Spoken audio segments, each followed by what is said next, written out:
The views and opinions of any of the guests of After Hours AM are not necessarily the views and opinions of After Hours AM, its hosts, its staff, or any of its affiliates. Welcome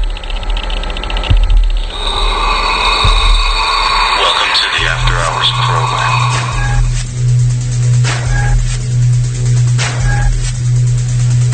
Are you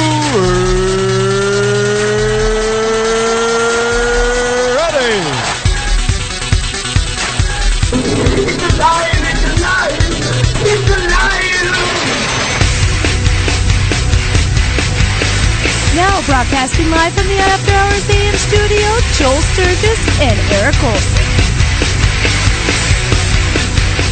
Well, good evening, one and all. It doesn't matter where you are, AM, PM, whatever M. It is After Hours AM, and I'm your host, Joel Sturgis, right along with me, Eric Olson. And tonight we are actually, I shouldn't say action, I always sound surprised. Like, actually, we're having a good show. No, we're having a great show tonight. We're going to be talking about the ghosts of Captain Grant's Inn, and we're having that author on that wrote that great book. And that will be interesting to talk with Carol Matsumoto. Yeah, I looked at that. I'm like, wait a minute. She doesn't look Japanese, but that's definitely a Japanese name. So that's cool, though. That's cool. We'll find out if she knows Mr. Roboto. So, anyhow. That's coming up top of the hour. That was a horrible joke. I get that, Eric. I understand that by the crickets coming from your area. That might not have been the greatest joke in the world. But, you know. It's not.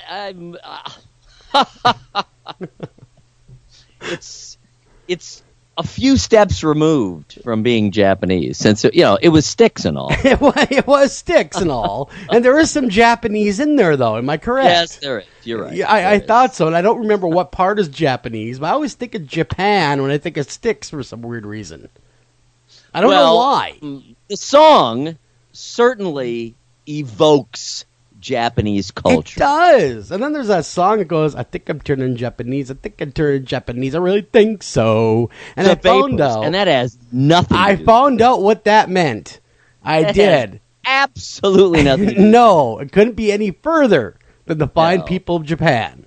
From England, I believe. They are from England. Yes, they are from England, but that was their song. I think I'm that was their biggie. Well, you know what? God, crap ton of news here to go over.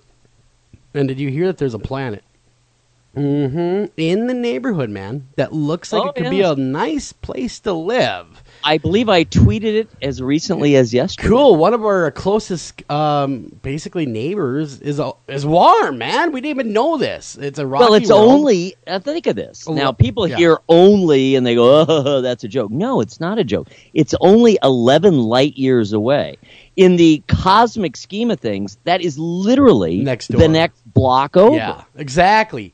Well, evidently, writing in they found this. Now, if you read the Journal of Astronomy, the scientists report that they discovered an Earth-sized planet. Basically, it's orbiting the Ross star.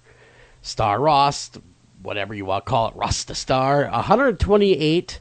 Wow, Ross 128. Boy, that's a great name you gave it. Is a dim red dwarf. Isn't it? I know it. That's a hard one to make a song of. I was going to stop and start singing a song, but you can't do that with Ross 28. How would you do that? Twinkle, little Ross 28. Exactly. How would you do that? Dim dwarf, just 11 light years away, as Eric had said. You dim dwarf. You dim dwarf, you. Newfound World dubbed Ross 128 is the closest temperate planet known to orbit the Quit Star.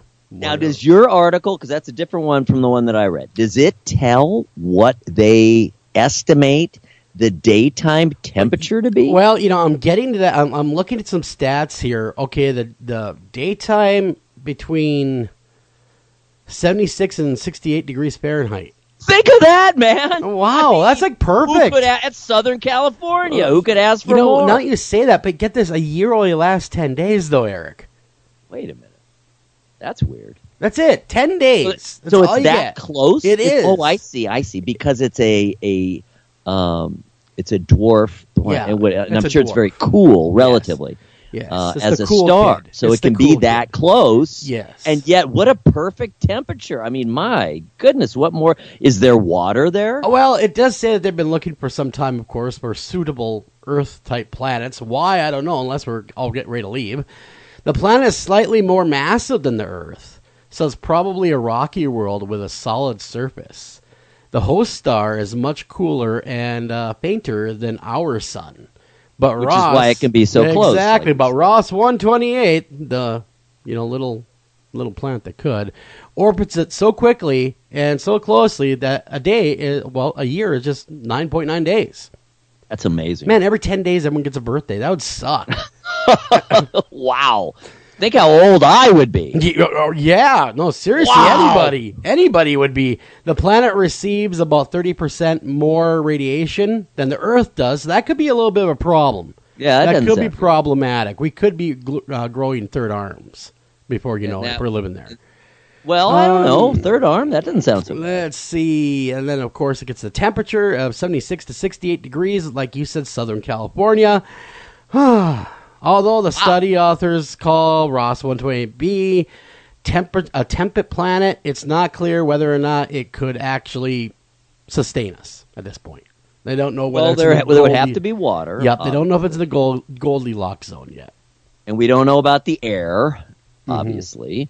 But nonetheless, I mean, that's a pretty good sign if it's approximately the size of the Earth and it's that temperate a temperature. That's amazing. Well, they have never found one No. that was in that range. Well, They're either too hot or too cold. Now, additionally, there is no current technology and telescopes that are capable of analyzing the wavelengths of light coming from the planet, which might provide a clue to about existence of an atmosphere that it may or may not have for potential life. But when the powerful 39-meter extremely large telescope comes online in 2024, the Right. world will all be able to take a peek at our newfound friend, Ross 128. I think it's amazing. And that it's that close. It just, you shouldn't jump to conclusions. We shouldn't extrapolate. But, I mean, I think that's the second nearest star, I believe. Well, there is one more, which is actually closer. This one they're reporting is only 4.2 light years away. Right, that's the Alpha. Yes, exactly. The exoplanet Proxima, whatever they give. It's some big long That's name they gave it, and I'm not going to read it because it'd take me 4 hours to do so. But yes, they that's only 4.2 light years away. But it's it's a host star. It's a red dwarf called Proxima Centauri. Centauri, yes. Centauri. Sorry about that. Has been compared to it's a hormonal teenager. Is what they called it because they don't know what's going to do next. It flares up, it goes crazy. You just don't know what it's going to do next. You just Those have hormonal no idea. teens. That's right, them damn hormonal teens. What are you going to do about them? But that's it right there. We possibly could be moving to Ross 128. It'd be funny when they say, "Hey, where are you from?" Ross 128. That's right. I think we'll give it a better name by Well, I then, sure maybe. hope so. Like Earth 2. Earth 2 would be nice. A planet so nice, we had to colonize it Call it twice. Yeah. It would be derivative, but a nice name. It is. It would be. It would be repetitive, but we like repetitive things, now, don't we? Sure, it's comforting. So would you be booking your plane ticket to go to visit Ross 128 anytime soon? Well, it would Yeah. depend how long it would take to get there. Well, now, remember, even at the speed of light, it's going to take 11 years. And, of course, we don't go the speed of light yet. No. So we got to figure out some way, somehow, to go at least close to the speed of light, preferably faster. We got to figure out that wormhole technology that's in contact. Well, That's they what we say need. that all the time. Wormholes this, wormholes that. You We know need what? that. What about people that go to sleep? That cryogenic crap they show all the time in those movies. Oh, yeah, Why don't we that- try that out? That could work, You know? but it still takes the amount of time that it takes. It's just that But the you're people. sleeping. Who cares? Yes, but for everyone else, that time is still passing. So I think we still need to get to the point where in real absolute time, and I realize for those of you who are actual scientists, there's no such thing as absolute time, but in referencing Earth absolute time, we got to figure out how to go at least very close to the speed of light and preferably faster. But yes, you're right. In terms of those making the trip, if we can freeze them and really freeze them so that time essentially does not pass for them, sure, that'd make a huge difference. Let's see. How fast do we currently go? Let's see. Not close. We travel in space. I'm really interested now to see how fast we actually go. The maximum thus yeah, far? 1,800 miles a second? Yep. That's the fastest we can go. So that is way below well, speed that of light, is which I happen to know is 186,000 miles per second. And guess what? It's only 1/100th of light speed. I know it. So, man, you're right. That would be a long trip. It really would. We got to figure out how to do it. And again, even the speed of light, just because of the sheer, incredible, mind-boggling size of the universe, even if we can go the speed of light, it's still going to take years and years and years and years and years to get anywhere other than within our own solar system. We could kind of zip around between the planets. That would be cool at the speed of light or near the speed of light. But still, I mean, you're talking the nearest planet, which is still, I mean, the nearest star is still years away, even at the speed of light. You know, it's funny because Tuesday night, and you can download the show, shameless plug for the Tuesday show, Deeper Cuts, we talked with a guy that really, he believes in the ancient alien theory to the point to where he really started out wanting to rebuild the Sphinx and, of course, the Great Pyramids. Well, he ended up finding inadvertently writing that no one else even saw in one of the NASA photographs. And his name's Gary Parker, and he has some really influential friends who are actually helping him. Sir Richard Branson's one of them to get this going. That's pretty influential. And so, okay, now what he's saying now is he found evidence that we were, and he was in contact with, allegedly, our alien overlords that created us. What do you feel? I mean, I asked that on Facebook. What do you feel about the ancient alien thing? And man, did that start a firestorm of opinions. Because, I mean, you know, basically, if you go back and listen to the show, we're used as slaves for this more dominant species of alien, according to him. And that God is actually this alien figure. Well, sure, that's the argument, yes. But this alien knows that he is looked by us as God. And he's cool with that. He's down with that? He's down with that. What do you think on the ancient alien thing, man? I mean, the further we look out, the further we discover these planets, do you think at some point we're going to run into some life and they're going to go, by the way, we made you people. What are you doing? Well, I think it's possible. It is absolutely possible. I have seen a few pieces of evidence, quote-unquote evidence, that do make me say, that is interesting. That's a little bit harder to explain.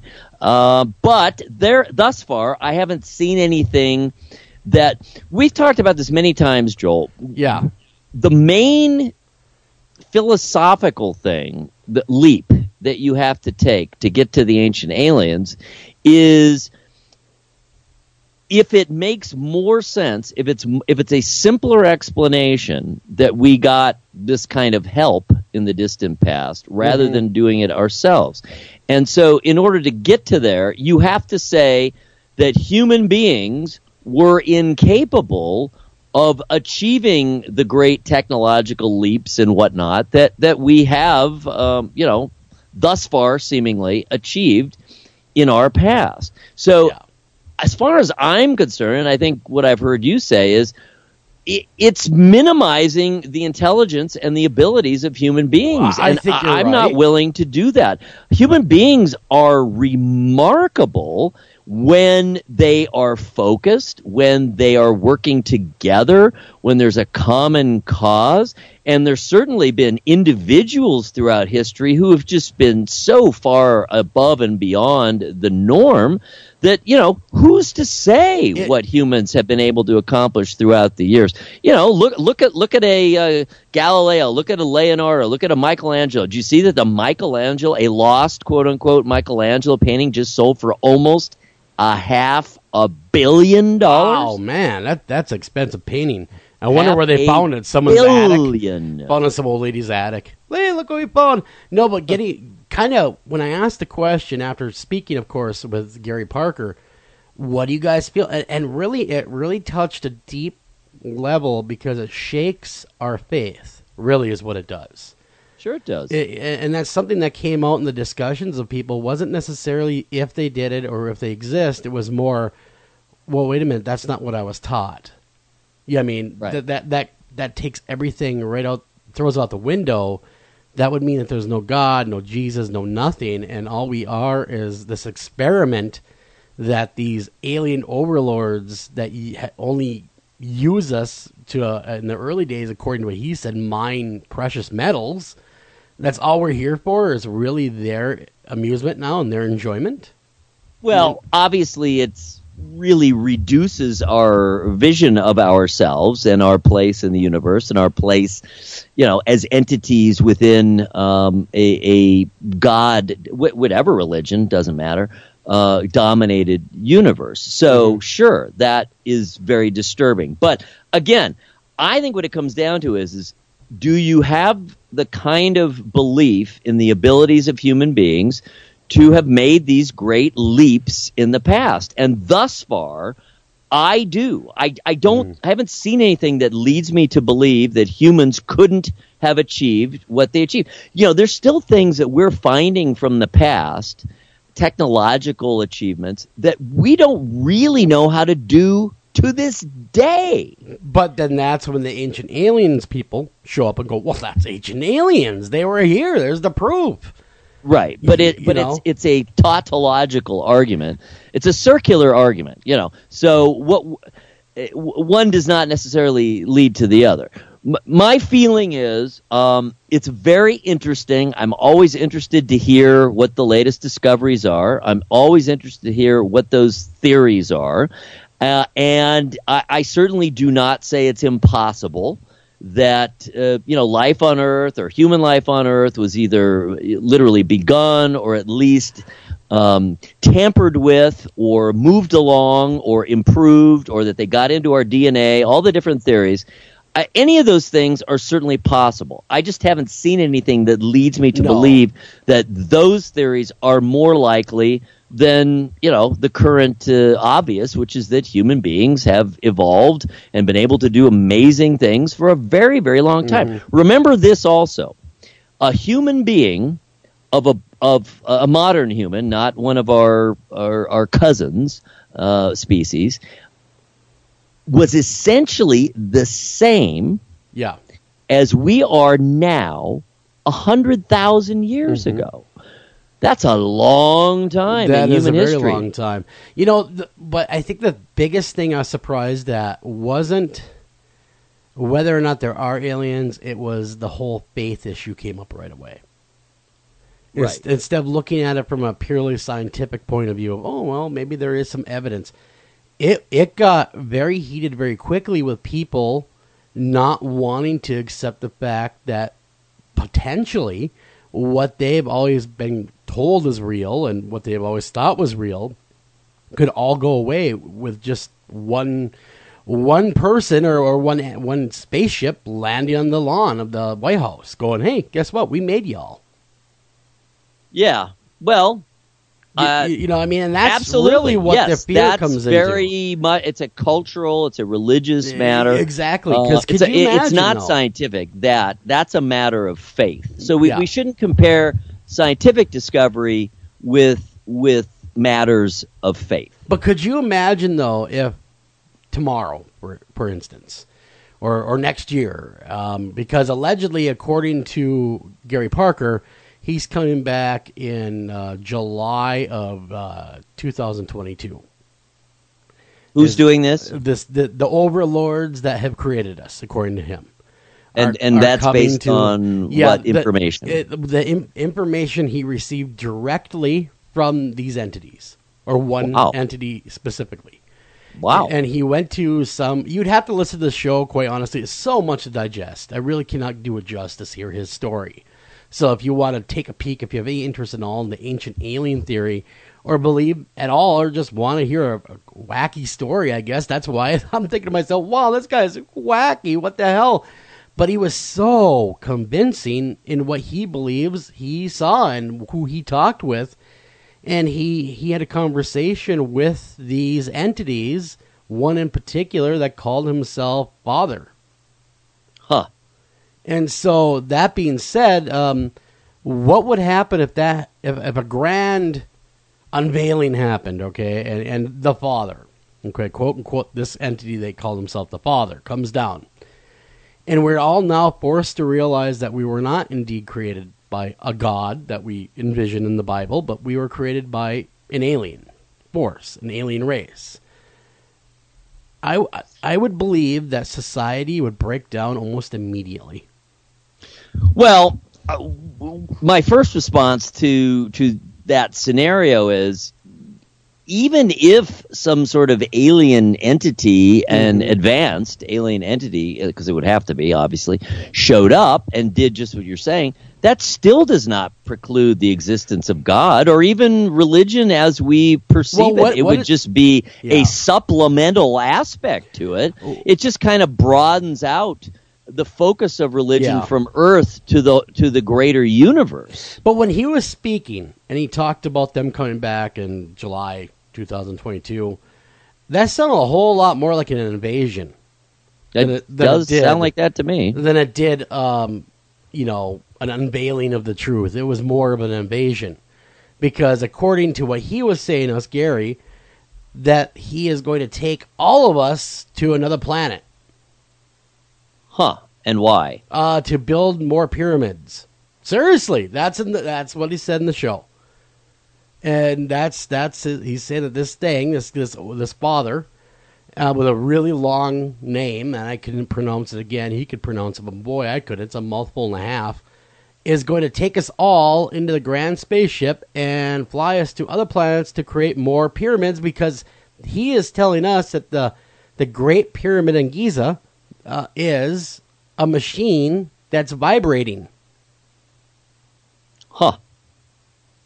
Well, now. Exactly. I would think that could be measured. Well, that's what I was thinking right away, too. And, of course, whenever you talk these things and you talk to somebody, and of course, I'm not taking away any of his theories or what he thinks, but I would have thought their seismic machinery would have picked up a small vibration. They can measure very, very, very small. They can measure the vibrations of atoms. Exactly. So that's what I'm curious. Now, he claims that the Great Pyramid, the biggest one, of course, in Giza, is a machine. Well, I've heard that before. That it's a machine made by these alien overlords, and that we would all end up, right, being taken onto the mothership to go to another planet to build more of these pyramids. And why do they want more of these pyramids? Because it's universal domination, baby. I see. Yeah. But what do the pyramids, you're saying as machines or just as symbols? They are machines that vibrate a certain resonance that gives these things, these aliens or what have you, power. Interesting. So now, again, it's a crazy theory. My question to you then would be, again, or sort of again, is so the source of his information is entirely direct contact? Well, no, because in fact he has photographic evidence to support it.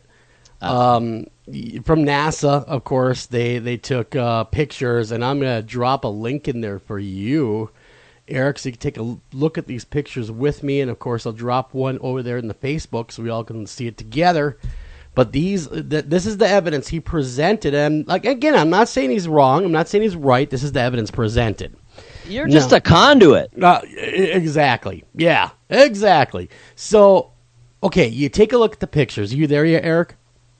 I am. Okay, Midnight in the Desert, which good buds of ours, they broadcast over the Dark Matter Radio. Yes. So thank you, Mr. Art Bell, for allowing us to be over there. Okay, now look at the two pictures, one there and then the one that's outlined in red. So if everyone just clicked on it on Facebook, the red one represents the perfect silhouette of our supposed alien overlord.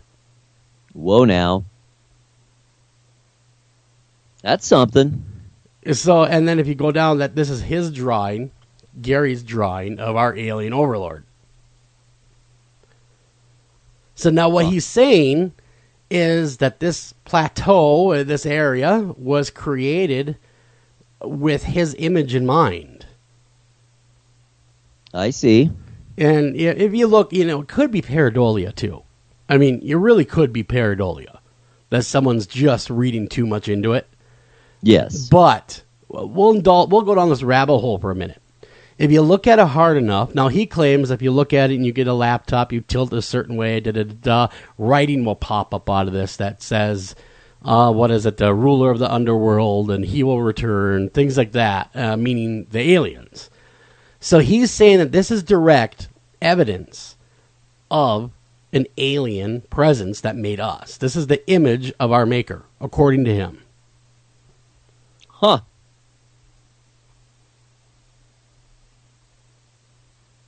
Wow. I know, right? I do see it. Yep. It was a very interesting show, and we're gonna have him back on because we only got through about half of the story, to be honest with you. And he now says that he is the messenger for this grand creator to the rest of us of what we should expect. Huh. Yeah, look at all those pictures. Wow. Yeah, it's I found it interesting, to say the least. I mean, at the very least, interesting. At the very least, interesting. But is it compelling? I concur. I don't know if it's really all that compelling, but it's interesting enough to where somebody, these are all examples of writings that he found, and he had the help of interpreters.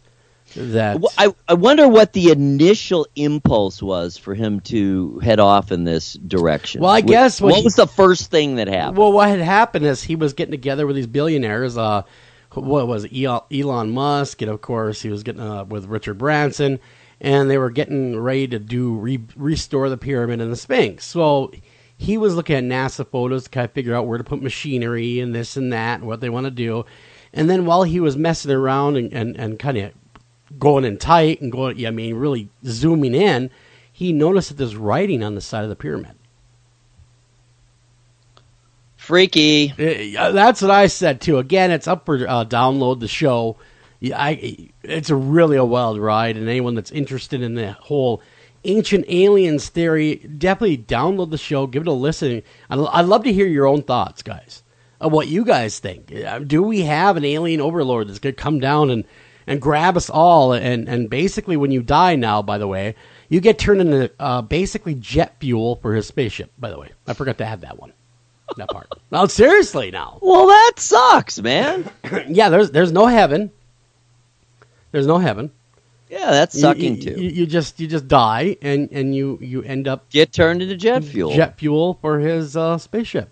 Well, Soylent Green is people. Well, it is. It indeed is. But that's why, talking about the planet we just found segued perfectly into Gary's story of strangeness. But what he's telling us is there is, again, if you listen to the interview, and man, even today, I was thinking about this afternoon going, this guy can't be right. This guy cannot be right. Because I don't want it to be right. No, I don't want him to be right. You know what I mean? But he really has a compelling story, and he has a lot of people backing him up. Huh. Well, you know what it reminds me of? That's kind of similar as far as how humans are viewed and valued, as in none, essentially. War of the Worlds. Yeah, well, exactly. And that's what I thought right away when we were talking fuel. about them. Humans are fuel. And so, to be honest, it's bugging me to this moment of thinking, we're talking about planets and this, and I just did a show on Tuesday about the possibility that we are meaningless. Well, but see, I mean, if you're going to approach it from a philosophical standpoint, even if you remove the religious underpinning of human existence, I mean, that's what existentialism is about. Sure. It's saying you bring your own meaning to life. You create your own meaning. That doesn't mean that it's not meaningful. It's just you create your own, and you create your own values. Okay, that's a very humanistic perspective. But here's a dangerous thought, though, okay? Yes. Religion wields a huge amount of power. Am I correct? Of course. Oh, and yes. so if we find out overnight that what we were told our entire lives is a bunch of BS, my Lord, the backlash will be something fierce. Yes, it certainly would. But remember, religion doesn't wield nearly the force that it did even as recently as 100 years ago. This is true, but we still have that deep down inside of us. And so really, again, I download the show, give it a listen, see what you guys think, and I really am interested in what the listeners think. I've heard a lot, though. I also want to hear from this audience tonight that might have missed it. I want you guys to weigh in on that. What do you guys think? You guys think ancient aliens are real? You really think there's an overlord going to come down and take us away and make us in jet fuel so we can go build more pyramids? What do you guys think are going on, or do you think it's complete bunk? So I'd love to hear it. I'm sure Eric would love to hear your thoughts as well. We got to run a break. We come back. We have your America's Most Haunted Headlines. Don't go anywhere.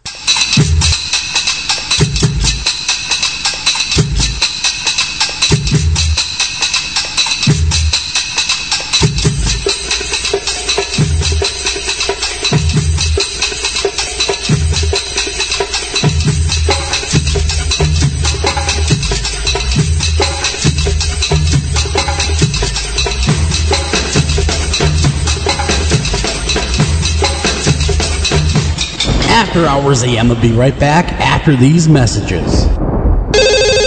Ranger Station, Ranger speaking. Yeah, hi. I'd like to report a bear sighting. Location. My backyard. Oh, your backyard. Try telling a bear that. I did, and this bear talked back. Talking bear, that's rich. No, wait, it was Smokey Bear. Smokey. Why didn't you say so? I did say so. Continue. I was burning yard waste. No, boy. He told me to burn legally and responsibly, and to remember that if it's too hot to touch, it's too hot to leave. And as always, he's right. 9 out of 10 wildfires are caused by humans. That means 9 out of 10 wildfires can be prevented.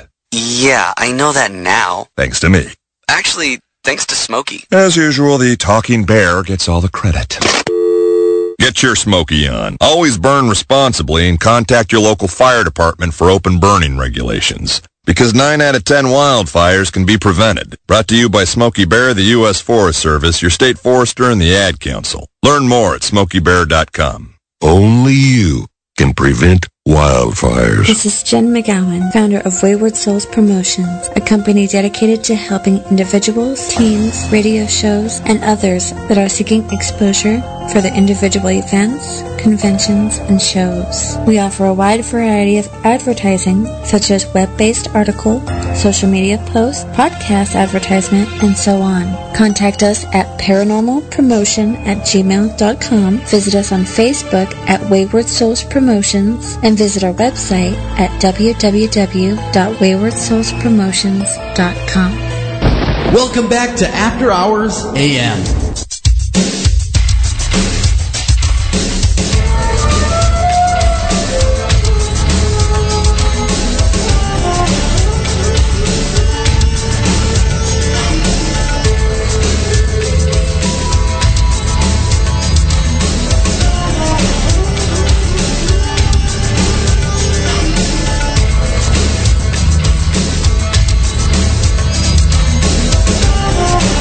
And welcome back to After Hours AM. I'm your host, Joel Sturgis, and along with me, as always, Eric Olson. Eric, we left kind of a lot of people confused. I'm getting a few messages going, what the hell are you talking about jet fuel? Well, humans are jet fuel. Oh, exactly. Boy. I hope we're more than that. I do too. I really hope we are as well. But I know you had some final thoughts during the break. And I thought they're kind of important final thoughts. Obviously, I wasn't there, and I haven't met this gentleman, and so it's easy to be, kind of third-party devil's advocate. The last thing I was saying, Joel and I were just talking during the break. These very, very complete, novelistic, detailed worldviews that we get from, a fair number of our guests, and especially when those worldviews are kind of received, like all this information was given to me by X entity or whatever, exactly, whom or whatever. They're very compelling because they are so detailed and they're so vivid and rich and, like I said, novelistic, right? So on the one hand, they really have that going for them, but on the other hand, that level of detail can also lead one to say, well, that can be delusional. The fact that this was received. Now, that doesn't mean the person who is espousing that point of view, that worldview, doesn't believe it 100%. I'm sure that this guy does, and I think most people who do put forth those kinds of worldviews really do believe them. But it's another matter to say, okay, so, but is it quote unquote true in the real world? Yeah. Well, doesn't mean you didn't receive that information. It doesn't mean it didn't feel real to you. And that belief, though, Eric, can be dangerous. Look at Heaven's Gate cult. Oh, it could certainly be dangerous. They believed that after the comet passed, I think it was Halley's Comet, I think at that point, that behind the comet was the spaceship waiting to take them all the ecstasy. And they killed themselves. They killed themselves, believing that their alien overlords or their alien saviors were there waiting for them. Yes, and that's the one area, I don't want to broaden it out too much, the discussion here, but that's the one area where I'm quite sympathetic with those who are very concerned about things like assisted suicide. Sure. Because once you cross the line, there is the possibility, there is the slippery slope, at least the potential for a slippery slope, where you are minimizing, you are devaluing human life. And I think we really do need to do all that we possibly can to maintain, to increase even the value of human life. I would agree. Need to treat each other as special individuals who are invaluable. I think we need to do that. Yeah. Yes, that's perhaps a humanistic worldview, but I think it's the right one. I would agree with you wholeheartedly. I really believe that as well, and I do hope that the guy's wrong. To be honest with you, I don't want to turn to Jeff man. I do too, and to take it into the political realm, that's what's so vile, about fascism or about totalitarianism. It's that those worldviews say the state is what is of absolute paramount.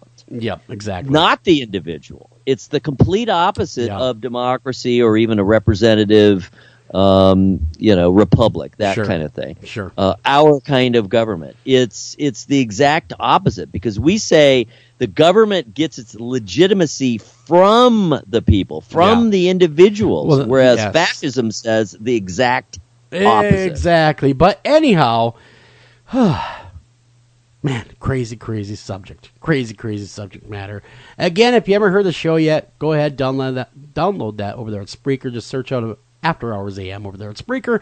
Download it, enjoy it, and tell me what you guys think. So we're moving on now to America's Most Haunted Headlines. What do we got going on? All right, my friends, head on over to twitter.com/AM Haunted, or if you're in Twitter, just go to @AM Haunted, and that's the America's Most Haunted Twitter feed. And we are just rocking along. I've actually had some really big tweets over the last few weeks. We've had them up into the hundreds as far as the likes or the retweets. Always digging that. Today was a little slower. Tweet. What the heck? All right. So I love this cool picture, and this is another reason, hey, go actually look at it. Don't just listen to it. To us, go check it out so you can see the pictures, and you can also click on the links. Got a great picture of all these, what they're calling Father Christmas, because it's in London, lined up at some sort of Santa school, apparently. Wow. And what it reminded me of, all these fake Santas, although these guys look pretty authentic, I tell you. It just reminded me of the classic line. Of course, you will tell me what movie this is from. You sit on a throne of lies. Oh, no. What movie is that from? Elf. Oh, that's right. That is from Elf. I forgot about that movie with Will Ferrell in it. Sorry about that. Of course. You sit on a throne of lies, you do? Yes, wow, yeah, that's a exactly. whole lot of fake Santas there. Okay, so... Interesting. Exactly. Interesting. All Oh, right. by the way, one programming note, next Thursday, of course, is Thanksgiving. Oh, As yeah. tradition, we do not have a show Thursday night. Me and Eric will be too busy gorging ourselves full of turkey and enjoying family time, and we hope you guys do as well. But there will be an encore episode provided for you guys, so do not worry. If you want to tune in, there still will be content there for you. Wondrous. Yes, exactly. Though we will be here. You and Greg will be here Tuesday, Yep. and you and I, and wait, is Clarissa here next week? No, yet she's again, not. she's not. No, she's not. But we will be. You and I will be here on Wednesday for the True Crime Show. Yeah. Does she realize how far we go off the rails when she's not around, though? I don't know. You know, Maybe, we and gotta go off the maybe rails. not.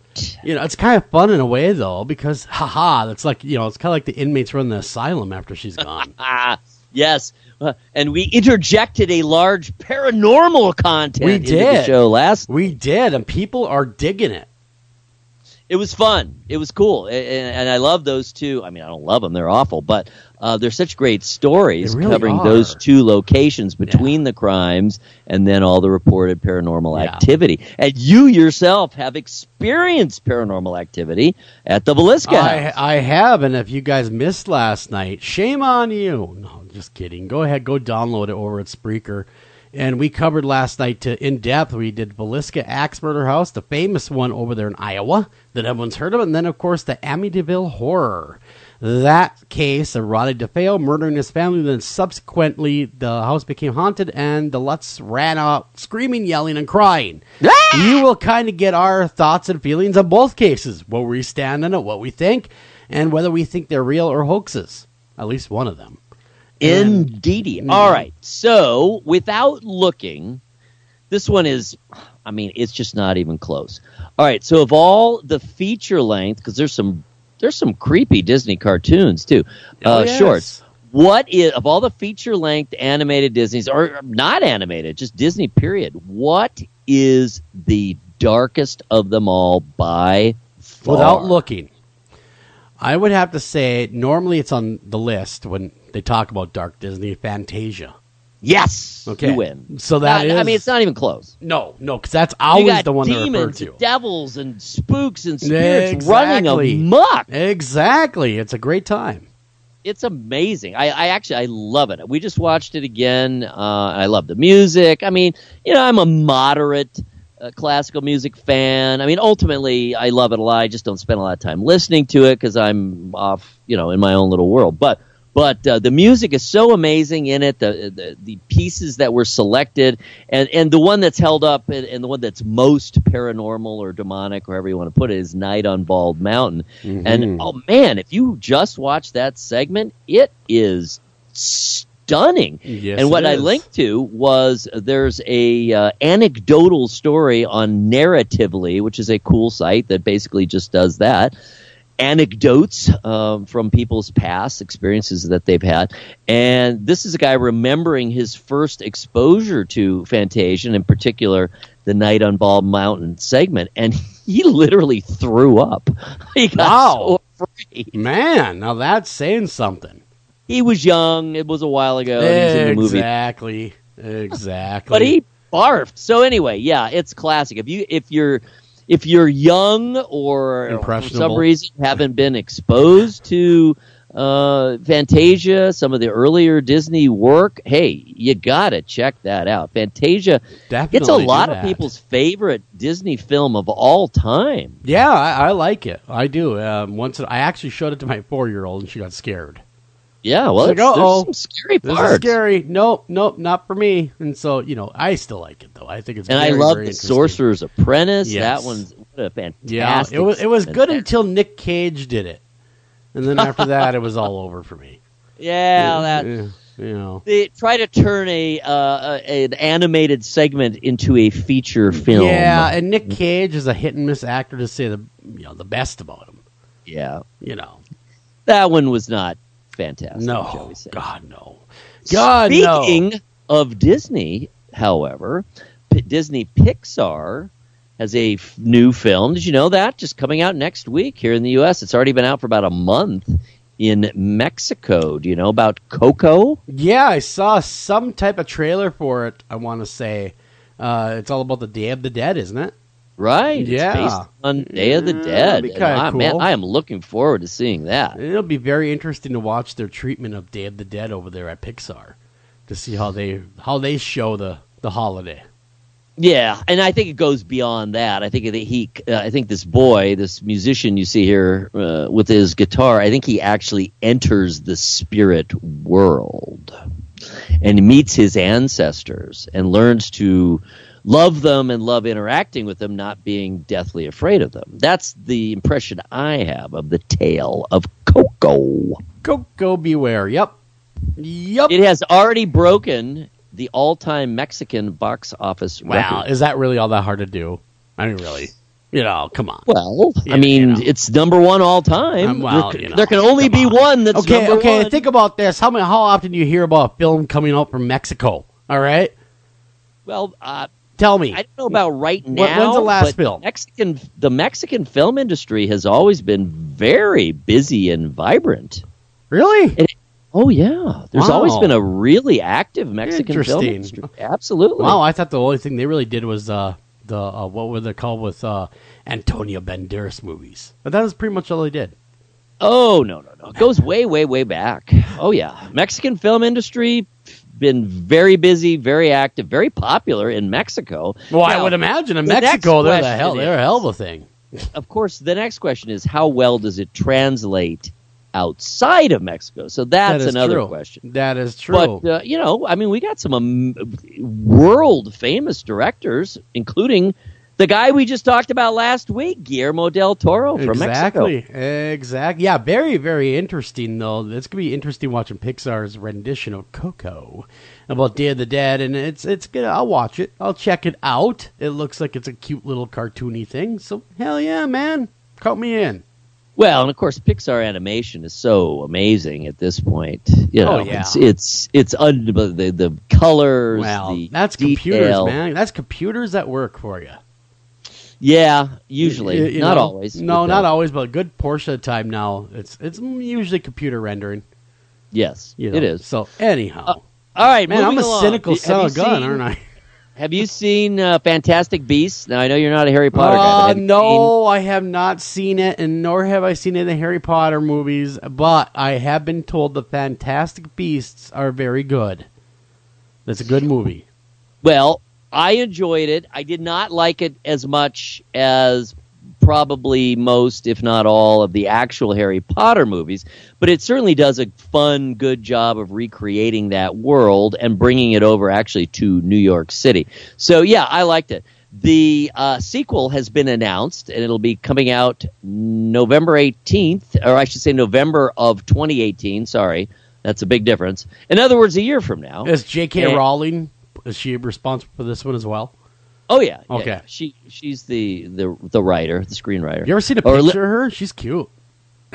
Oh yeah. I saw her. I was 20 feet away from her. Really?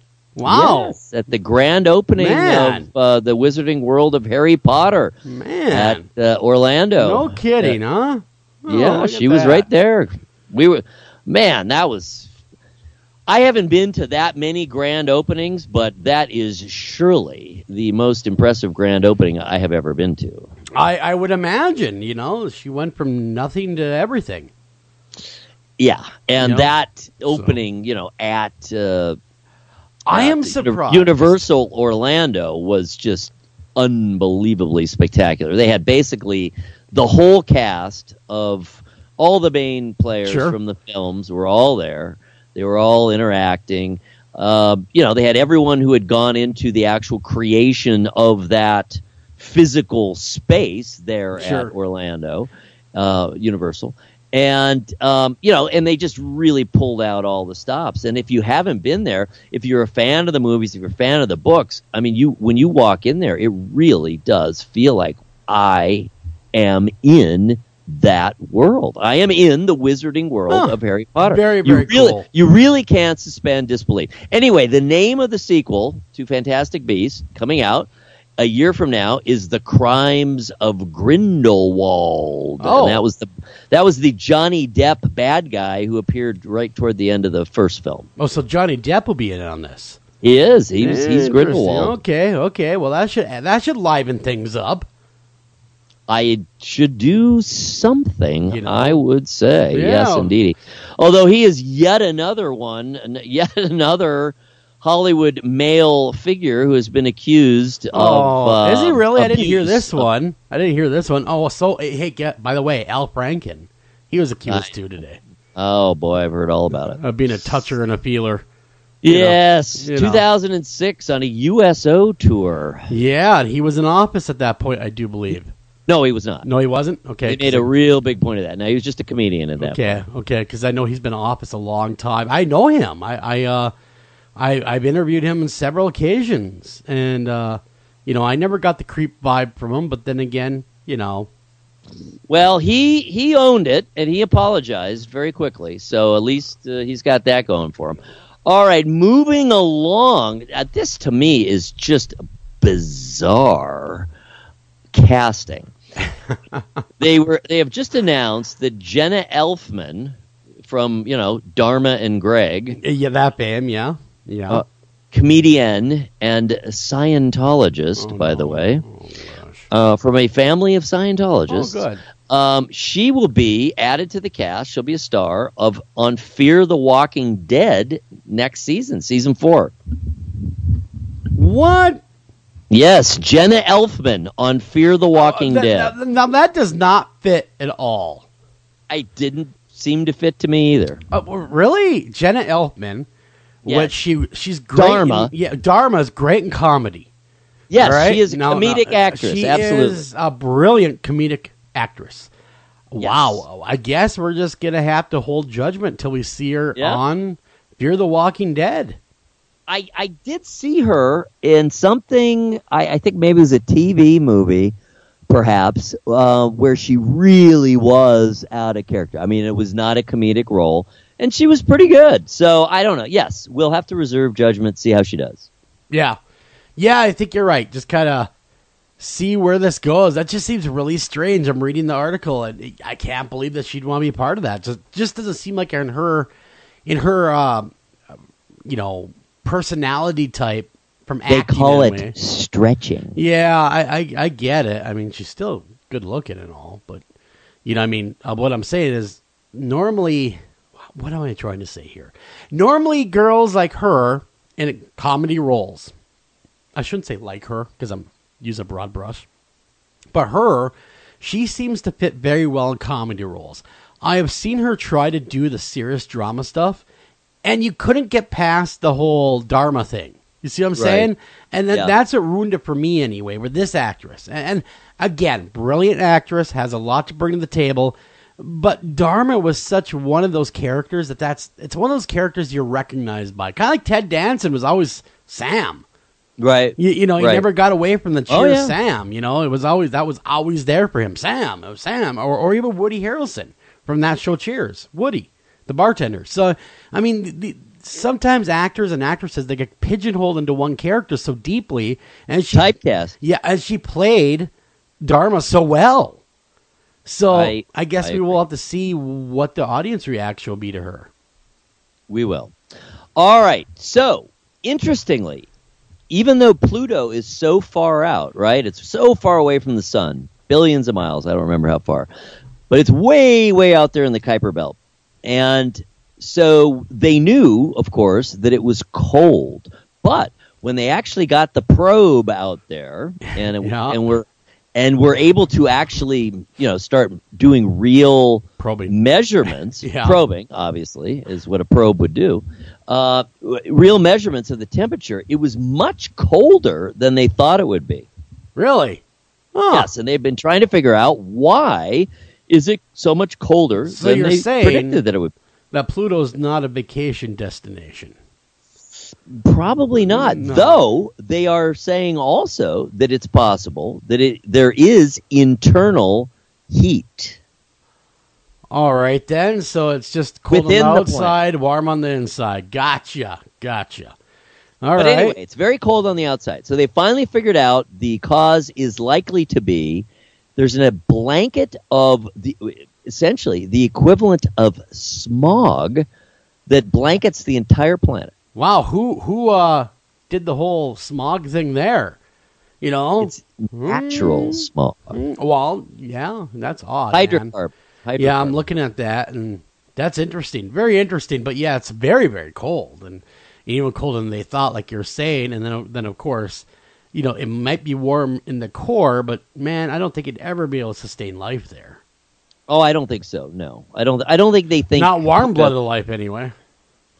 I don't think they think Pluto is a likely spot for life, No. but it's much more varied and interesting than they thought it was until they got out there. So, in and of itself, that is cool. All right, do you like the Hotel Transylvania films? You know, I don't mind them at all. I watched a couple of them, and they're cute.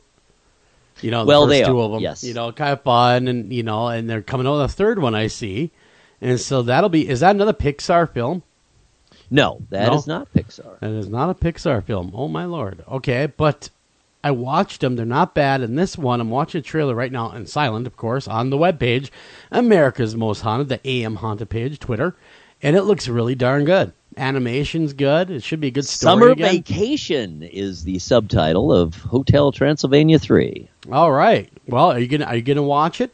Oh, yeah, Yeah, sure, of course. cool, Comes man. out next summer, next July of 2018. In theaters. So, in theaters. Check Yes, it out. indeed, Get my your friend. tickets now. All right. Well, speaking of another, back to the small screen versus the big screen, our fave, our beloved X-Files finally returns. It's not too far off now. No. Returns, and this season, this kind of second event season, this second reboot season, this one will be 10 episodes. Really? The full first one run. was only 6, Yeah. remember? Yeah, so, and now this allegedly may be Scully's last season. She has intimated that, yes. Jillian Michaels. But she said that before. yeah. Anderson. Oh, sorry about that. Jillian Anderson, yeah. She said that before, and of course, you know, money changes everything. It does. Well, you know, I think we need to see what the response is to this season and how well it does and what the ratings are and all that. Exactly. But yes, returning 10 episode, and it comes back on January 3rd. And they're saying the gang will all be there. All of your favorites from the original X-Files. Mulder, Scully, Skinner, Cigarette Smoking Man, on and on and on. Good. That's really cool. Now I have something to look forward to after the holidays. Right after. That's right. New X-Files coming your way. That's going to be awesome. It will. All righty. So I bet you have some pretty clear skies up there in northern Minnesota. You know, we do. We have some very clear skies. Have you noticed the Leonid meteor shower? No, I have not. It is ongoing right now. So if I looked up to the sky, I might see these things doing their thing. If it's clear, yes. Yeah, well, you know, it is winter, so, you know, sometimes if it's clear, it means it's cold. They're saying, the article, and this is from the Smithsonian, one of our favorite sources, saying that this very coming weekend, the Leonid is the most prolific of the meteor showers, and you could see up to 15 meteors an hour. That's a lot, actually. That is a ton. I mean, that's one every few minutes. Yeah, right? it is. That's every a lot. 4 minutes. That's a lot of activity going on. It really Wow, is. So man. if your skies are clear this weekend, take a shot, go out, you know, Take bring the pictures. space heater out there or something Do if selfies. you're cold. Do selfies of the meteors. And do selfies with those meteors whipping down from the sky, crushing your spleen this weekend. Exactly. Sounds like a great time. Oh, it'd be a ball. It would be. A fire. A Fireball. Fireball. Yeah, you and Jerry Lee Lewis. Yep. Or Pitbull. True. Much more recently. Did he redo that? Pitbull? No, it's his song. Oh, okay. For a second there, you had me scared. I thought you meant he redid Jerry Lee Lewis's Great Balls of Fire. It's called Fireball. I almost rioted right then and there. It's called Fireball, and believe it or not, our band, The Props, does it. So I am rapping Pitbull. You're rapping. I'm rapping. You're rapping away. You're rapping. I rap on more than one song, my friend. You rap. I did not know that you rapped. I do it all. Really? Yes. So do you like to rap? I mean, is that kind love of it? Like your it's hilarious. It's a riot. I'm I love rapping. What are you talking about? Middle-aged white boy. Wow, man! I just never would have pictured you rapping. Oh, rapping up a storm. Yes, indeed. Wow. So anyhow, we have to run a break. We come back. I could just imagine you doing the whole Vanilla Ice, baby. I do Bust a Move by Young MC. I do. Do you really? Like I just said, I do Fireball by Pitbull. Wow. Okay, we gotta run a break. As much Light. as I want to hear about all the strange things I had no idea Eric does, we're out of here. We're gonna come back. We're gonna talk about the ghosts of Captain Grant's Inn. Don't go anywhere. We'll be right back right after this.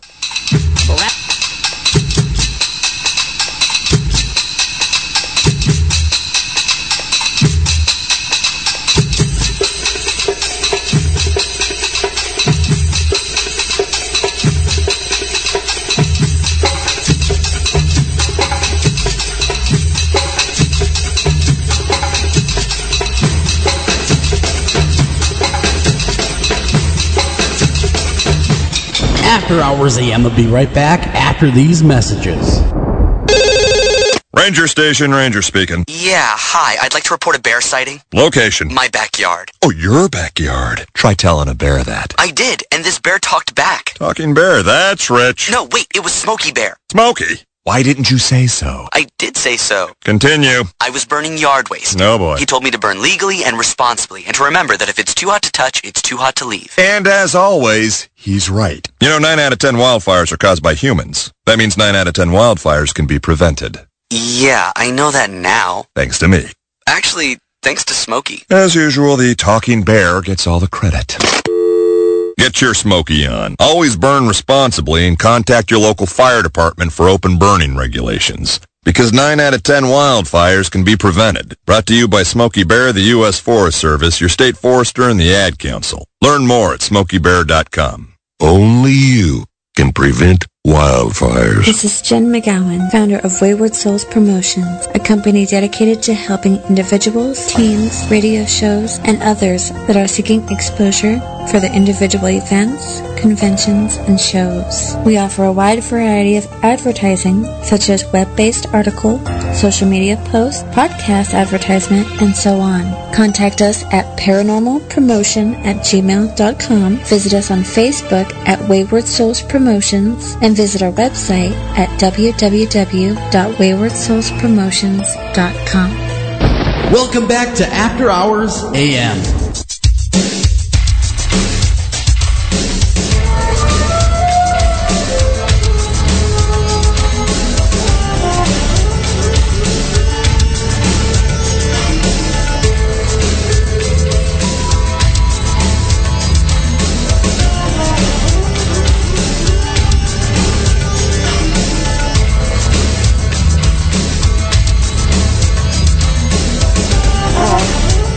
Welcome back to After Hours AM, what everybody. Is the number? 612? Yep, the phone-in number is 612-326-6874. And give us a call there, Carol, on your landline so we can give our audience the best possible song quality. Okay, 612-326-6874. Yes, ma'am. That you got her. And you'll give us a jingle right back. We are live right now, so we'll be waiting. Okay, I'm going to do that right now. All right, thank you, Carol, and we'll talk to you soon. And in the meantime, Eric will read the intro. So, boy, I sure will, Joel. You do that. You read that intro. You Here intro on reading After Hours AM, America's Most Haunted. Yes, indeedy. All right, let's talk about the ghost of Captain Grant's Inn. Sure. Stomping specters, unseen children's laughter, spooky knocks on the front door, and ghostly boots on the attic floor are just a few of the mischievous manifestations that occur in centuries-old dwellings. And Captain Grant's Inn is no exception. Captain Grant's Inn is renowned as a spectacular destination for rest and relaxation and encounters with friendly spirits. But this haunted bed and breakfast wasn't always the charming and beguiling paranormal hotspot that it is today. In The Ghosts of Captain Grant's Inn, Carol Matsumoto tells the stories of hauntings by 12 spirits that occurred shortly after she bought and renovated a dilapidated home in Connecticut, originally built in 1754 by Captain William Grant. Matsumoto recounts her experiences with the ghosts as well as those of her guests. In addition, she reveals the burgeoning of her own psychic abilities, which began at age 4, allowing a steady connection to the spirit world. Matsumoto, along with the inn guests, such as psychics, ghost hunters, and intuitive children, communicate with the spirits inside her colonial-era house and within the town's first cemetery nearby, uncovering many details about the fascinating lives of the people who once lived in the community of, now I'm going to mess this up, Pauquitanic, Connecticut, or something like that. Close enough. Carol will inform me. Also included are Matsumoto's subsequent revelations regarding the afterlife based on interviews with her ghosts. The Ghosts of Captain Grant's Inn is the true story of the miracles Carol continues to experience from the spirits who are connected to this enchanted place. And oh my goodness, people, you gotta go to the show article at america's-most-haunted.com and check out some of the pictures that we have of this inn, Captain Grant's Inn. It really is beautiful, spectacular. Sounds like a wonderful place to go. And of course, there's a link then through to the sites of both the book and of the inn itself. Regarding Carol, we've already told you a lot about her, but she had her first paranormal experience, as we said, when she was 4 years old, has continued to see spirits throughout her life. She is the owner of the haunted bed and breakfast she calls Captain Grant's Inn in Pauquitanic, I love that name, I want to say it right, Connecticut. Welcome to the program, Carol Matsumoto. Hello. And I've been listening to you, and the name of the village, it's a village, is called Pauquitanic. I was close. You were very close. You were hand grenade close. You were closer than most. But I failed nonetheless. Well, like I said, Eric, you're hand grenade close. Come on, close enough. Close enough. Yes, it is. You got her. Well, Carol, welcome to the show, and quite an interesting inn that you're the owner and proprietor of. I mean, you run it and you love it. And really, how did you get possession of such a cool place? And why, rather, too? Why would you want to take this on? Well, I took it on because of a divorce. I had a divorce, and the divorce left me pretty much penniless. And I was looking at retiring with only Social Security, and I said, no, I can't do that. Mm-hmm. And the house next door was for sale, and nobody would touch it. It was in such bad repair. And I said to myself, I'm going to make it a bed and breakfast. And I bought it, and I bought it for half price. Actually, I bought it for less than half price. Wow, so you had this idea. You're like, well, I'm divorced, and I have barely 2 nickels to rub together, but gosh, that dilapidated house over there looks like the perfect project. That's ballsy. That's pretty much it. That takes a lot of guts, Carol. That takes a lot of guts. It wasn't guts as much as it was desperation. Well, and I grew up in North Dakota, and I grew up. My condolences. Really, in a small town on the prairie where everyone worked. As a child, you started working when you were young. You know, you worked the farms. Sure. And hard work, didn't scare you. So I knew I can do this. I can do this. Did the business part of it, though, scare you at all? Because, I mean, really, quite honestly, I mean, the bed and breakfast and the inn business it's a tough racket. I've heard people come and go. I've known many who've tried it, tried their hand at it. I've heard a lot of different people that owned inns and small bed and breakfast to go, man, it is no easy dollar. It is a hard job. Like you're saying, it's hard work. But were you ever scared that maybe, there wasn't going to be enough business to support the inn? I was never scared. I at times I was very, very tired. I would go to work. I'd work and get home around 6 o'clock, and then I'd work until about 10, 11 o'clock over at the bed and breakfast on windows, burning brush, painting, you name it. The inn was in extremely bad shape. The back cellar wall collapsed 2 weeks after I bought the house, and the house fell 8 inches overnight. Oh, that's not good.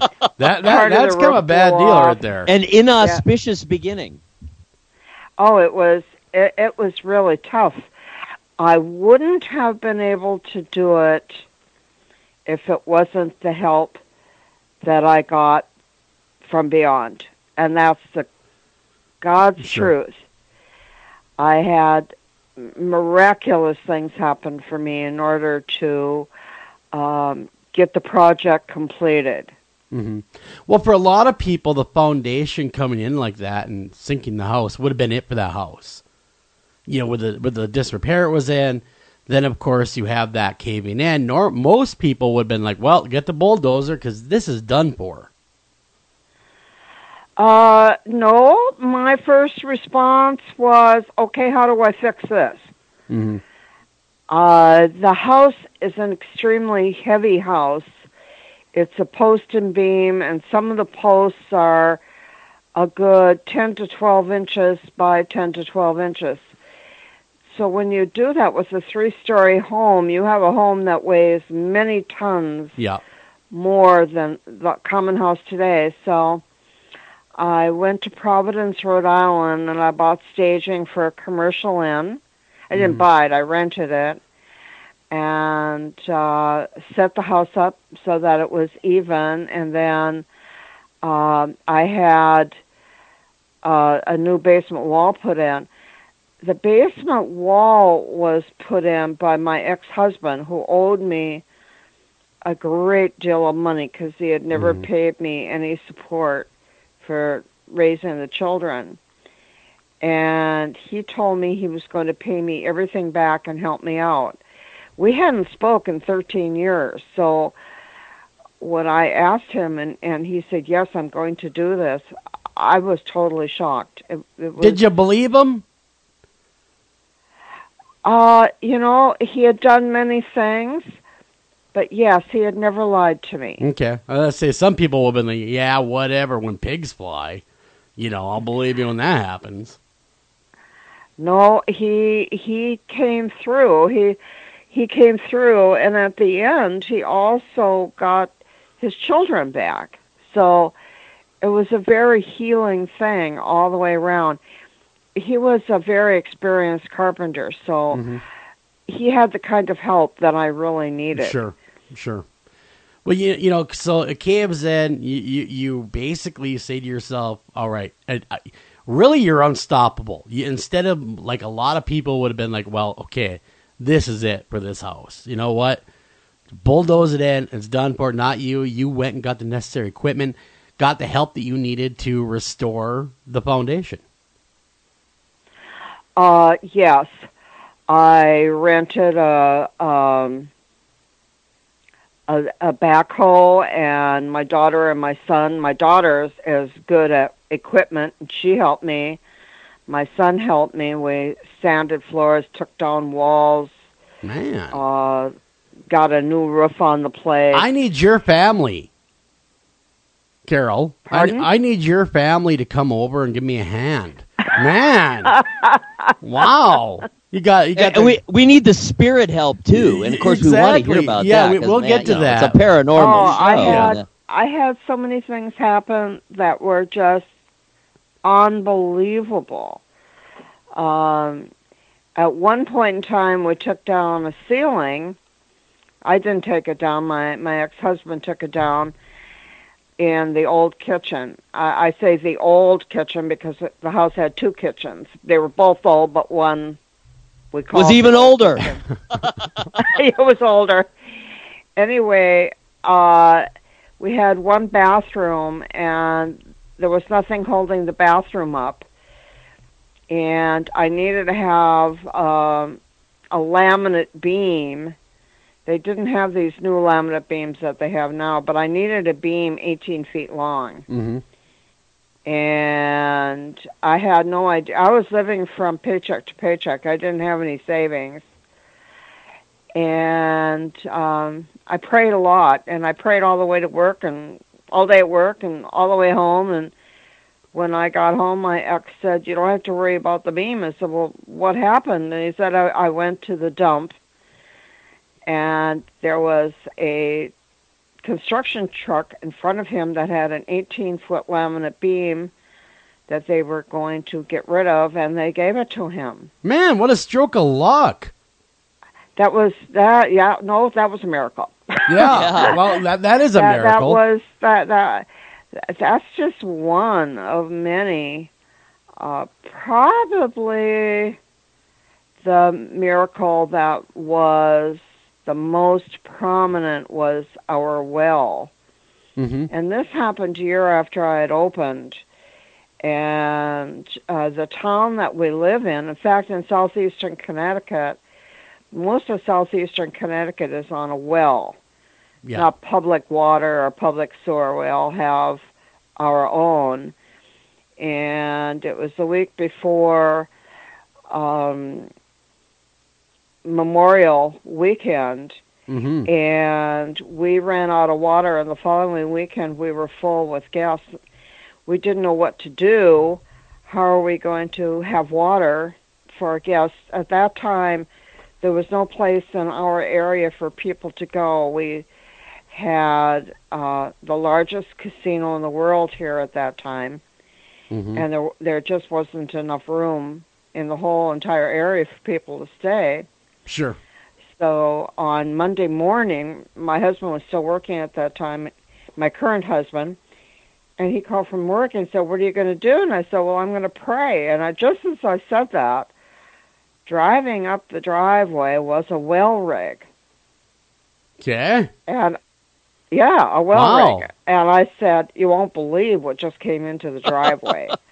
Wow. First you find So a beam. to make a long story short, they had gotten a permit. They had a drawing of my property, and they were ready to put in a well, and the whole thing was a mistake on their part. Really interesting. So first you find the beam. What? And then you get the well truck showing up, going with a happy mistake for you. That Very. To drill a new well. And quite honestly, I used to work for an outfit that drilled wells, and that's like 14, 15 grand right there for a new well. I mean, it's no cheap I know. undertaking. I got it much cheaper. I paid less than $4,000 for the well. You stole it. Yeah, you pretty much got that price. You got it like no cheaper could you get it. But that is just it's way more the coincidences. I mean, sure you could say, okay, the beam, got it, coincidence. But now you're talking about the well truck showing up. Yeah, there's intervention going on here. Oh, there was a lot. If I needed something, I would just pray, and it would show up. It was, and it still happens today, but it has to be something that I really need. It can't be something frivolous like, "I'm going to go to the casino tonight. Can you please help me win a blackjack?" Yeah. No, Give me $1 million. That doesn't work. Yeah. Yeah, but when it's something that you really, really need, you can't always get what you want. I was just going to say sometimes. that. I was going to start singing You the might song. just find you get what you need. You get what you need. I get what I need. The spirits, I knew that the house had spirits. Well, I felt that they did when I bought the place. I felt the house did. but I knew the house had spirits within 2 weeks after purchasing it. And how did you find this out? Well, my ex-husband, I lived next door, and my ex-husband stayed in the house, and he had a nightly visitor in the room that he stayed in. And he was not a superstitious man at all. I believed him entirely when he told me there's somebody here in this house. What I didn't know until quite a bit later was there was more than just somebody. There were many somebodies that were in the house. Are Behind any of the house go ahead. is a cemetery dating to the mid-1600s. And that's that's one of the very first cemeteries in this town. And across the street is the new cemetery, which dates to the 1800s. And you're kind of like the new cemetery. the new one in the 1800s. So you're right between two cemeteries. Yes, one across the street and one behind the house. Well, that's a lot of dead bodies. That is a whole lot of dead people hanging around. Now, who is this Captain Grant? I mean, where does the name come from? Did he really exist, or was it just a name they threw on there to be, kind of whimsical in that way?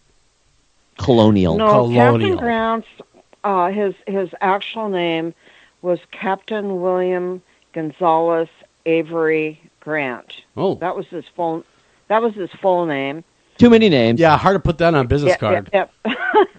And he was quite wealthy. He owned Captain Grant's, the house next door, and the house across the street. He was a merchant mariner. He brought grist from the grist mill down the street. He brought it down to Honduras and brought back mahogany. And he died when he was 32 at sea off of Cape Hatteras. Real young. I was hoping you were going to say he had a parrot and an eye patch, and you liked the word R a lot. But, that's just cool. Yeah. And he made rum. Exactly. Give me the rum. And next thing you're gonna say is, we found buried treasure over there behind the backyard. Cabin boy. Well, let me tell you, I would love to find buried treasure. No go, not so far. Well, you let us know if you do. We'd like to. Needed it yet? That's why. Exactly. Carol. Exactly. When you need it, you will find it. So now, is the captain? Is he hanging around these days, or is he kind of one of 12, the dirty dozen? No, the captain is not here, but his son, Captain Grant, he was also a sea captain. He remains at the house. And his wife, Mercy Adelaide Grant, has been at the house for a long, long time, but she got reincarnated about 2 years ago. And she is no longer at the house. I've asked the spirits several times, is she here? And it's no, and the answer, no matter which spirit I talk to, they all say the same thing. No. Mm-hmm. She was reborn. Very interesting. I wonder if she's come back in human form, or I would imagine she'd be infant at this point, though. She wouldn't be an adult. She'd be an infant. Yeah, she would. She'd be a little over... Well, she'd be around 2 years old. Yeah. And they told me that she was reborn and that she lived actually to parents in Colchester, Connecticut. Oh, nearby. Yeah. Nearby. Maybe she'll stop in. I was going to say, it's not my granddaughter, is it? I have no idea who she is at this time. I suppose I could find out if I spent time with the spirits. Now, they communicate with you pretty readily, the spirits. I mean, is it now tell us about that. How does that work? Yeah.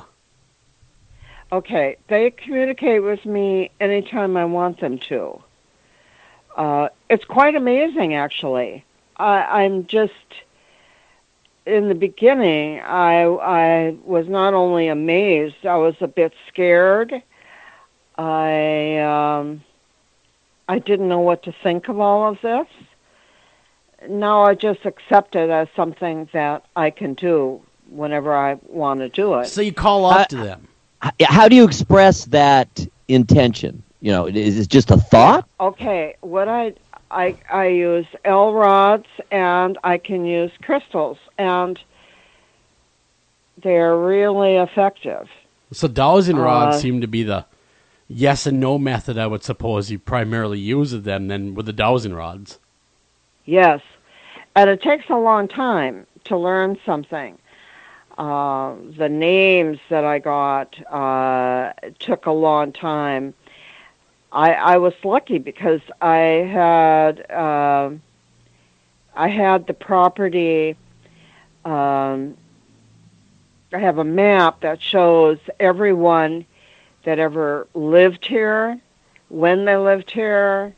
It was a survey, and there have been 2 surveys. One was the state of Connecticut did a survey because it's a National Historic Property, and I had a personal survey done. So I would ask, is your last name this? Is your last name that? And I got the last name for almost everybody doing it that way. Huh. The main spirit that I talk to is a spirit that lived in the 1700s. His name is Daniel. And in the beginning, we didn't get along too well. I had a psychic kids, Children of the Paranormal. They did a filming at Captain Grant's. And when they went into the attic, they told me about this man up there that wasn't very kind to children. And so after they left, probably a few days later, I went up there, and Daniel was up there, and I asked him if that was him, and all of a sudden the rods wouldn't work for me at all. It was him. He was being the jerk to children. It was him. So I apologized, and then he started talking to me. When I get the rods, he's the one I talk to the most often. But the thing about that I write about in the book is, you can't see who you're talking to. Yeah. Or who you're communicating with. It's just an entity that's out there. And are they telling the truth? Who knows? Yeah, exactly. So I asked them, they owned 100 acres here in this little village, which in Connecticut would have been a farm. And I asked him if his dad was a farmer, and it was no. And eventually he told me that his dad owned the house next door, which is the one I currently live in, and that his dad had a forge, and he was a blacksmith. And Daniel actually, he said he died from an accident in the blacksmith shop. Well, all this land, and that's what he did. So it was about 3-4 years ago that I had a member of that family who now lives out in the Midwest, Iowa, Kansas, somewhere around there. And I just asked them, I said, well, they owned a lot of land. How much land? And they told me it was 100 acres. And so were they farmers? He said, no, he was a blacksmith. And his son died in an accident. And I thought, that's exactly what the spirit told me. But why does he stay? Why does Daniel stay, though? Has he ever gotten back to you, like, why am I still hanging around this house? I mean, does he ever say this is why I haven't moved on? Yeah, I've asked the spirits that I've asked all of the spirits that I communicate with that exact question. And I always get the same answer no matter who I communicate with. And that answer is they're at Captain Grant's because they like it there. And they're waiting to be reincarnated. That they never finished their mission that was given to them from God, and they've got to come back and keep doing it until they finally get it right. So, Carol, Captain Grant's is a waiting room. Yes, it is. Do they like get? do they have to take a number? Do they take a They number? take a number like at the butcher shop? Is that what you're saying, Eric? Or like on Beetlejuice, yeah, number 1,900. No, King, look, it's Elvis. Remember that Beetlejuice? No, seriously though, because we only have a couple of minutes before the bottom of the hour break. I'm very interested. It sounds to me like, based on the fact that you said how much you were praying and that kind of thing. I'm assuming that is Christian. Please tell me if it's otherwise. How do you reconcile Christianity with reincarnation, or do you see any conflict there at all? Well, I did in the beginning. I did, and I've had people that I've got a good friend that is a white witch. She's Wiccan. They don't have the same beliefs that I have at all. I've been somewhat criticized on that. How do I reconcile it? Mm-hmm. Well, I have done a lot of research into Catholicism, and in the early years of the Catholic Church, they believed in reincarnation. But when they wrote the Bible and they chose which letters from apostles that they would use in the Bible, they dropped reincarnation. Oh, they're like, well, that doesn't belong in there. Get rid of that thing. Yeah, that kind of thing. That's right. Just that's to make exactly an edit. Yeah. That's exactly right. That is what they did. I also, I had two priests that stayed. They were here for, I'm not sure why they were in the area, but they stayed at Captain Grant's. And so in the morning, I decided I'm going to talk to them about this. And I said, a lot of people believe in Christianity that all spirits are from Satan. Mm-hmm. And they said, really? Well, what about St. Peter and St. Paul? What about their souls?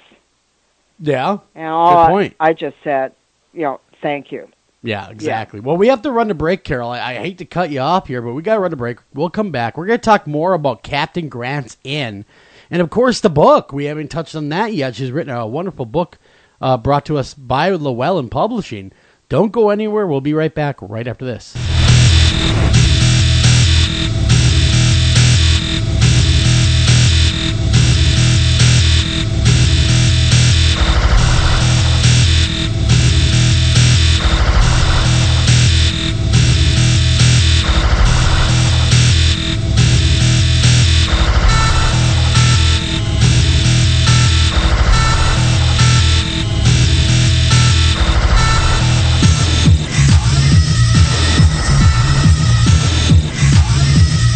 After Hours AM will be right back after these messages. America's Most Haunted, The Secrets of Famous Paranormal Places is now an epic book from Berkeley Penguin. History, legends, investigations, interviews, and profiles of America's 10 most haunted hotspots by Eric Olson and haunted housewife Teresa Argy. Be sure to join us on Twitter and Facebook at AM Haunted, Pinterest at America's Most Haunted, and our website, americas-most-haunted.com. And here every week on America's Most Haunted Radio with all the top names in the paranormal field. This is Jen McGowan, founder of Wayward Souls Promotions, a company dedicated to helping individuals, teams, radio shows, and others that are seeking exposure for their individual events, conventions, and shows. We offer a wide variety of advertising, such as web-based article, social media posts, podcast advertisement, and so on. Contact us at paranormalpromotion@gmail.com, visit us on Facebook at Wayward Souls Promotions, and visit our website at www.waywardsoulspromotions.com. Welcome back to After Hours AM.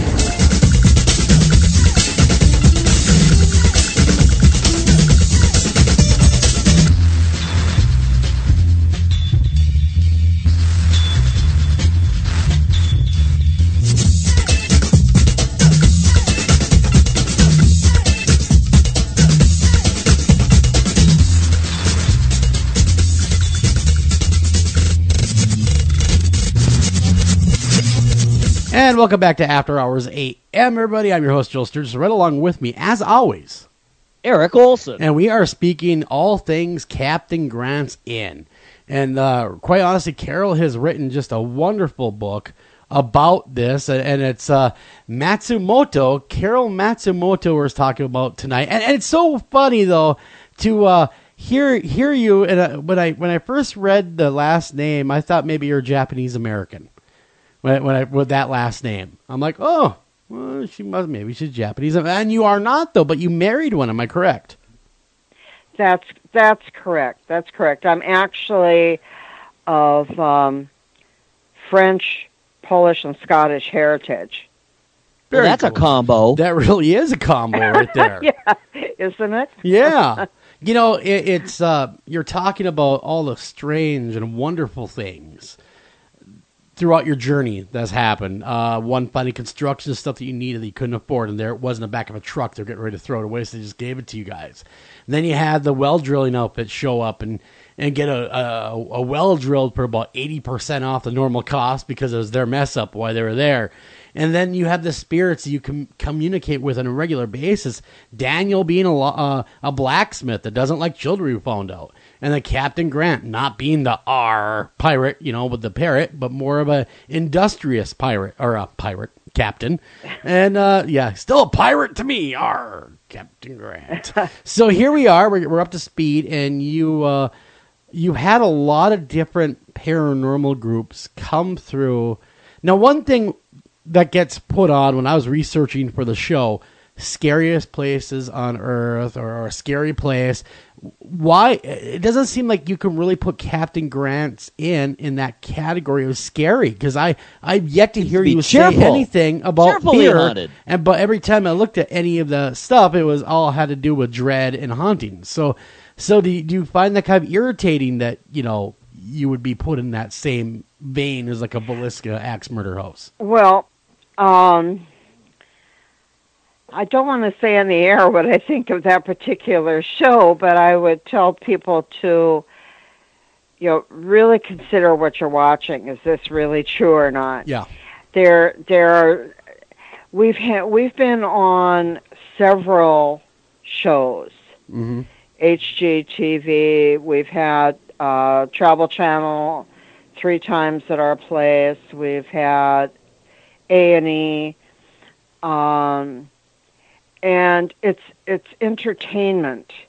Yeah. So if they don't find what they want, they create it. They have to. They're making a show. But does that anger you, Carol? I mean, because actually a good friend of ours, mine and Eric's, she owns the Palmer House here in Minnesota, and that is one of the most haunted hotels allegedly by USA Today in the world. And they always spin it to be a scary place, but when you go there, it's quite opposite. It's a warm and welcoming place. And she herself kind of gets irritated with the negative connotation that people would want to put on that building, and the spirits are in there. Did you kind of have that? Did you kind of wrestle with that same thought, though? Like, why are you telling me they're negative when they're not negative? Why are you telling people this?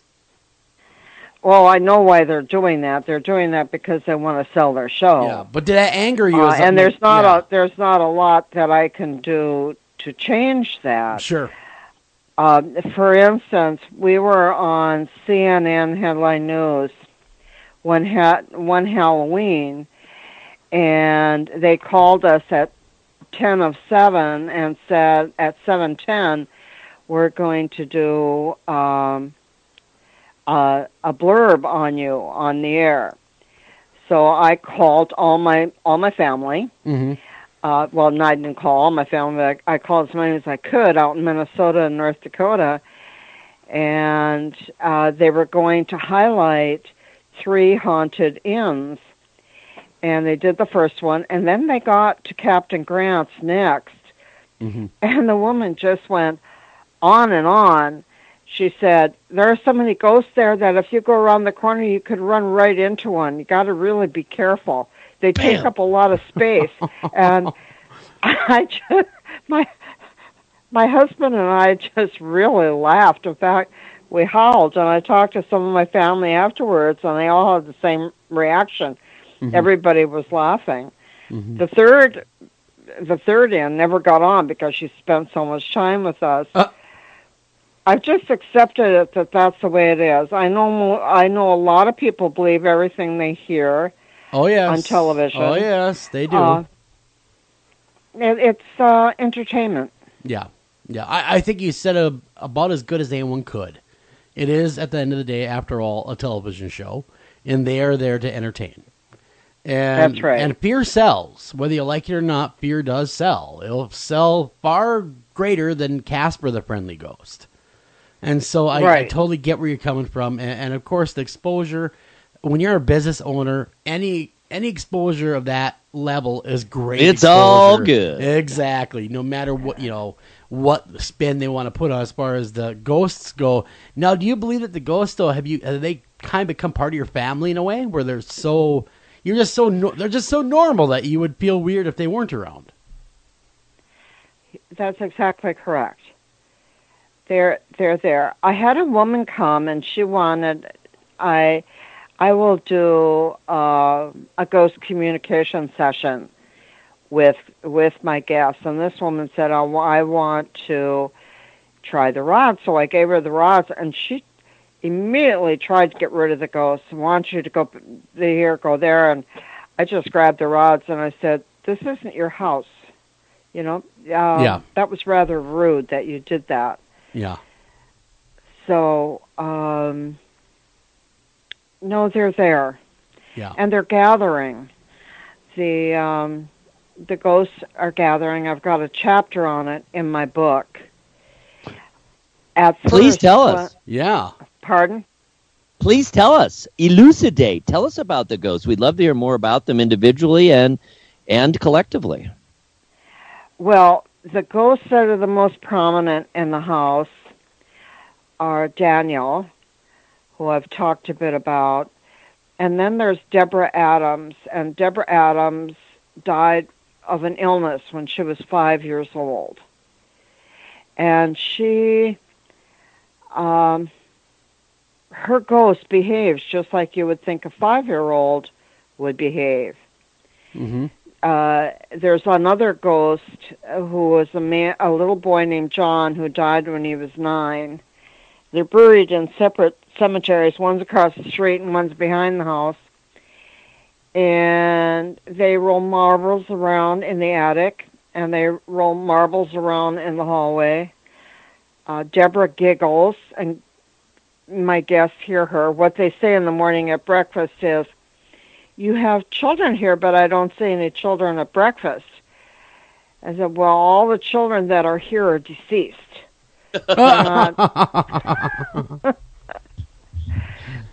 So, and we've had multiple guests on the same night say, "We heard children last night, and they jiggled our."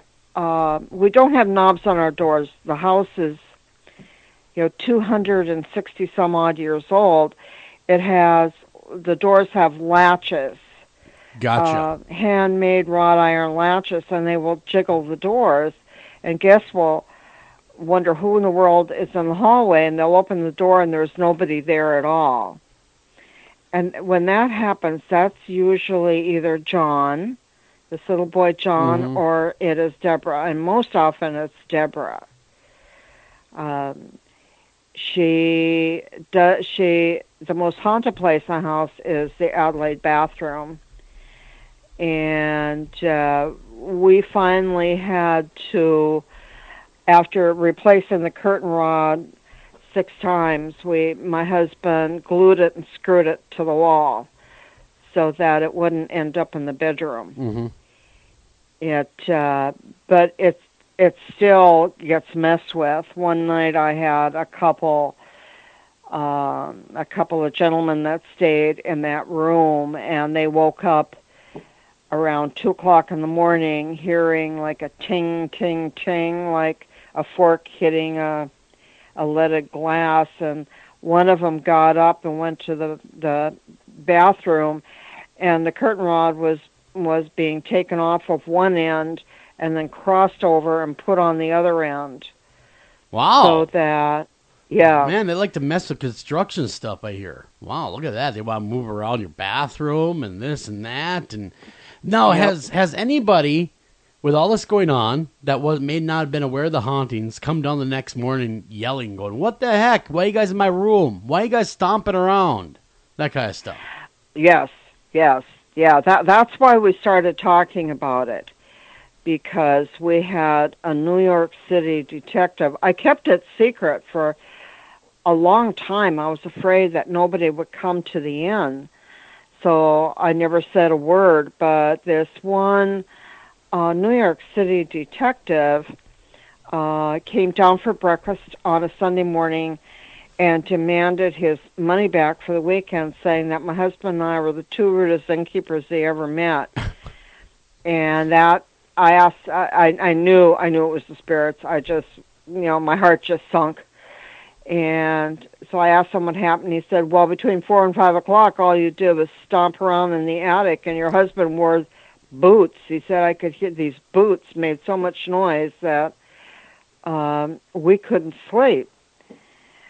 So I told him, I said, the house is haunted, and you heard spirits. Did he believe you? Well, I told him, I said, after breakfast, I'll take you up in the attic, and I'll prove it to you.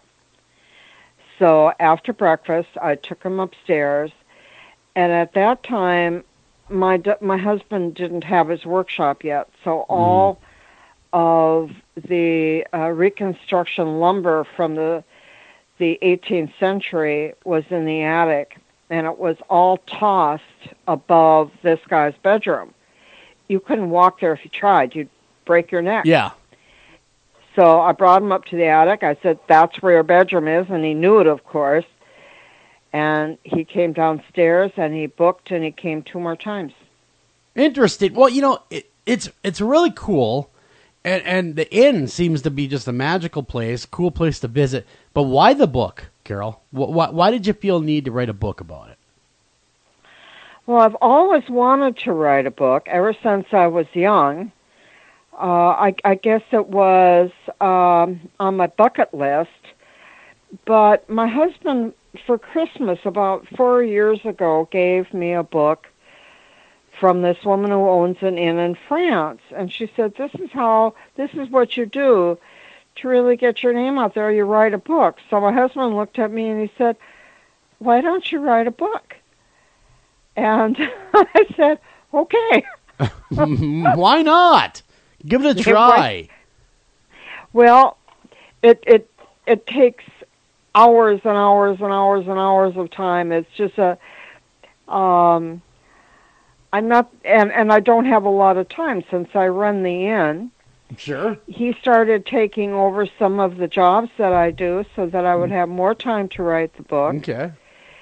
And then when I got the book done, I was told by many people, well, it's not going to get published. Nobody's going to publish this book.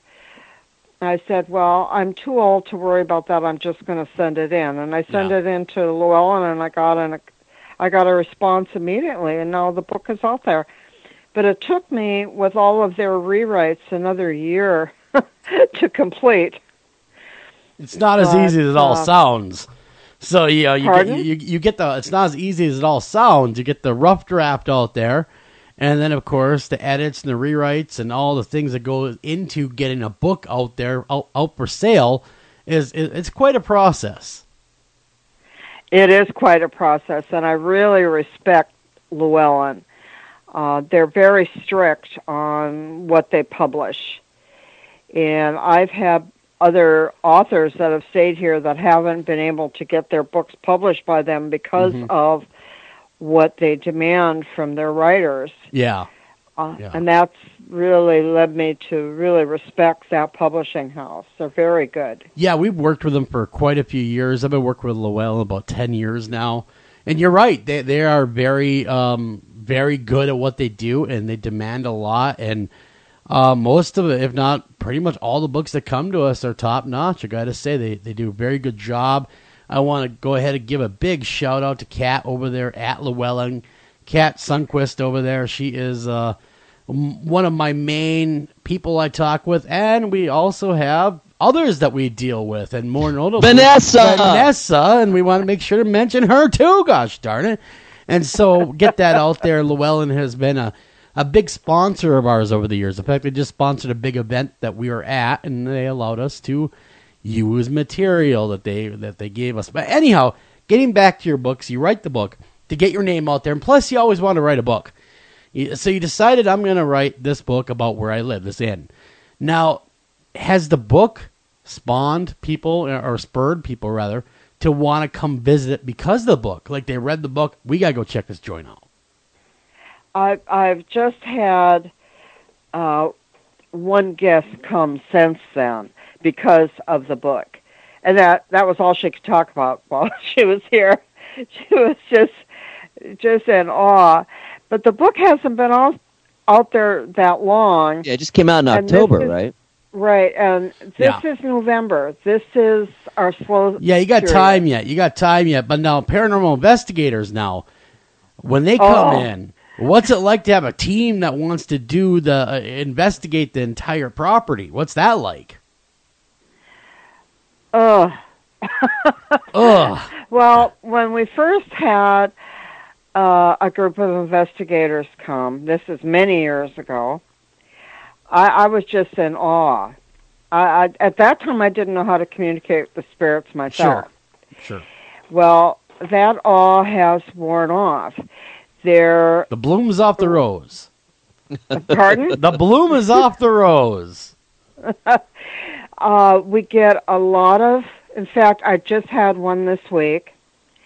They wanted to come and how it usually, a lot of them are very young people. Yeah. Maybe in their late teens or their early 20s. Sure. They don't have a lot of money and they want to investigate a haunted place. And the conversation usually goes like, we'll come, we'll investigate, we will give you all of our findings. And like this last one said, there are 10 of us, we will stay, and we won't charge you. We won't charge you, they said to you. They won't charge me. Well, normally that kind of goes against... That was nice of them. Yeah, that kind of goes against the whole... So I say, well, I'm reasoning. really sorry, but we're going to charge you. Exactly.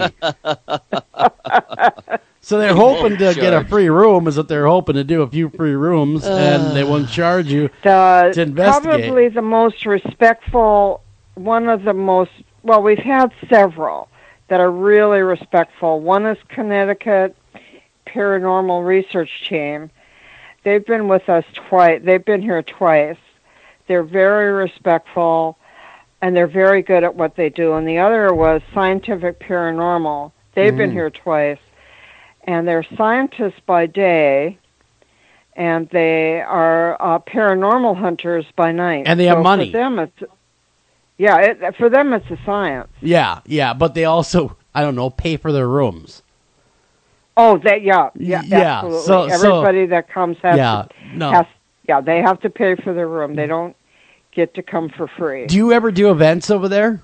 Do you ever host big events or anything? I've done 3 events, and I'm thinking about doing them again.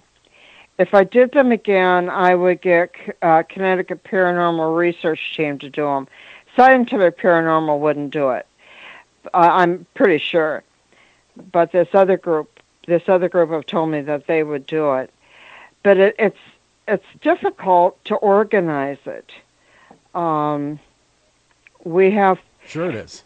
Yeah. We have to set aside time way ahead of time and block off the entire inn to anybody else that wants to come here. Mm-hmm.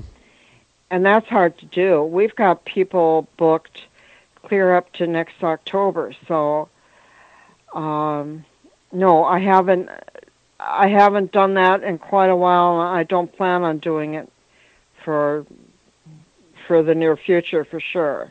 Yeah. Hey, before we run out of time, I was really interested to see that you had some sort of inkling, at least, that you had sensitivity, that you had some sort of ability to interact with spirits all the way back to age 4. What happened then? How did you know? What did you do about it? Was it etc.? At age 4, my family, not just me, but my mother and my father and I had an experience driving from Fargo, North Dakota to Grand Forks, North Dakota. And it's dark. You're from Minnesota, so have you ever been in? Oh, yes. My mother's from Mandan, North Dakota. Okay, so you know what it's like. I do. Driving in the country at night. I do. There are no lights. It's desolate as well. It's not as populated as you would think. No. And in 1949, it wasn't populated hardly at all. And Sure. in fact, there are no lights today, all these years later. Anyway, we left Fargo. And we left the lights of Fargo so you couldn't see it, headed towards Grand Forks going north. And this big, huge, looked like a red ball of fire, came out of the sky and settled, maybe about a quarter of a mile in back of the house on what was then Highway 81. Mm-hmm. I know the highway well. And my grandmother's from Fargo. And she still lives there to this day. And I know the highway well going north up to Grand Forks. And it followed us until we got to the lights of Grand Forks. I write about it in the book. And you know how big the ditches are. Oh, yes. Yeah. And that highway, though, not to interrupt you, is a hotbed of UFO activity. I didn't know that until I told a cousin of mine from Michigan, North Dakota, about the experience that my parents and I had, and she sent me a huge article about the activity in that area. Yeah, I went a few years ago. I went with MUFON looking for green aliens in that neck of the woods. Yep. And so, definitely interesting. There's been a lot of sightings. I don't know what it is about that stretch that you're talking about between Fargo, North Dakota, and Grand Forks. But tons and tons and tons of UFO encounters, even a few abductions have happened, allegedly. So what happened to you and your family? Well, this red ball of fire came behind. I mean, it's 70 miles from Fargo to Grand Forks. So, and my dad, I was only 4 years old, but I remember it like it happened yesterday. Some things you just never forget. And my mother was hysterical and screaming and crying, and they told me to lie down in the back seat of the car. And I was just curious. I wanted to get up, but every time I tried to get up, I'd be hollered at. Anyway, it followed us, and my dad would try going faster. It would go faster. Eventually, it pulled up in the ditch alongside the car. And I'm surprised my mother didn't have a nervous breakdown because she was just so much in a panic. What side of the car? Her side or his side? Her side. Oh, so she got a bird's eye view of this thing. Well, yeah, I did too. And so when it's there for that long, I mean, it was a good hour that this thing was with us. Once we saw the lights of Grand Forks, it rose up in the air and took off and went up and disappeared. Gosh, flew Carol. away. That is interesting. And it was just a big ball of fire. It was, but I don't think it was fire. I think it was giving off... I don't know what you would call it. It was giving off something that looked like fire. Mm-hmm. Some type of signature was flying, maybe just some type of burst of energy, what have you, and you got a good look at it, and it scared the living hell out of you guys, I'm sure of it, because, you know, that's kind of a poignant event. It scared my dad. He didn't know what to do. I think he was more scared of my mother at the time than he but I wasn't scared. I remember just being really, really curious. But the next day, my dad at lunch, he would come home for lunch, and he told my mother and I, "You never, ever, ever talk about this again. You never mention it." Yeah, a small, little, tiny town. I grew up in Minto, North Dakota. the whole town's going to think we're crazy, and they're going to talk about us. It'll ruin our reputation. Wow. Well, Carol, unfortunately, I hate to cut you off, but we're out of town. Out of time. And tell people how they can get your book, and where they can get a hold of you, and how they can book a room. My book is available on Amazon Books. Look for The Ghost of Captain Grant's Inn. It's available at Llewellyn, and it's available on Google and on at bookstores. Very, very. How do they get a hold of you at the inn? I'm sorry. How do they get a hold of you at the inn there, Carol? Oh, how they get? Well, Captain Grant's is on the web at www.captaingrants.com, and our telephone number is there. We have an 800 number, 800-982-1772. I answer the phone. Those are the two most popular ways. If somebody wants to come and say, call us direct, that's the cheapest way to stay here. The online travel agencies charge more. Yeah, very, very cool. Unfortunately, we really got to run. But, Carol, thanks a ton for giving us your time, talking about the cool inn. And we'll catch up with you later on, Carol. A lot more to talk about.